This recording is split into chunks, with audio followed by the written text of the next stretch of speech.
السلام علیکم ورحمۃ اللہ وبرکاتہ۔ محترم سامعین کرام، معروف و محقق، مصنف اور عالمی شہرت یافتہ شاعر ڈاکٹر تابش مہدی آج صبح دہلی کے میکس ہاسپٹل میں دوران علاج تقریباً 74 سال کی عمر میں انتقال کر گئے۔ انا للہ و انا الیہ راجعون۔ ڈاکٹر تابش مہدی کے انتقال کی خبر سے دیوبند کے علمی و ادبی حلقوں کی فضا سوگوار ہو گئی۔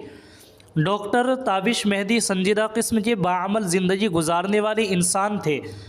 دیوبند سے انہیں خاص انسیت تھی، اس لیے دیوبند میں زندگی کے آخری ایام گزارنے کی خواہش سے وہ دیوبند منتقل ہو گئے تھے۔ دیوبند کے شیخ الہند ہال میں منعقدہ مولانا ندیم الواجدی مرحوم کے تعزیتی اجلاس میں شریک تھے۔ وہ بہترین شاعر اور ادیب، دانشور، مصنف ہونے کے ساتھ حساس قسم کے انسان تھے۔ انہوں نے نعتیہ شاعری کو دنیا کے مختلف ممالک میں متعارف کرایا۔ اس کے علاوہ ڈاکٹر تابش مہدی متعدد کتابوں کے مصنف بھی تھے۔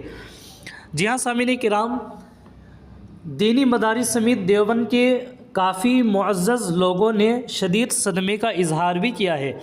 اللہ تعالیٰ ڈاکٹر صاحب کو جنت الفردوس میں اعلیٰ مقام عطا فرمائے، اہل خانہ کو صبر جمیل عطا فرمائے۔ ڈاکٹر تابش مہدی مرحوم کی تدفین شام 5 بجے دہلی کے شاہین باغ قبرستان میں کی جائے گی۔ آپ حضرات سے گزارش ہے کہ آپ ویڈیو کو زیادہ سے زیادہ شیئر بھی کر دیجیے گا۔ السلام علیکم ورحمۃ اللہ وبرکاتہ۔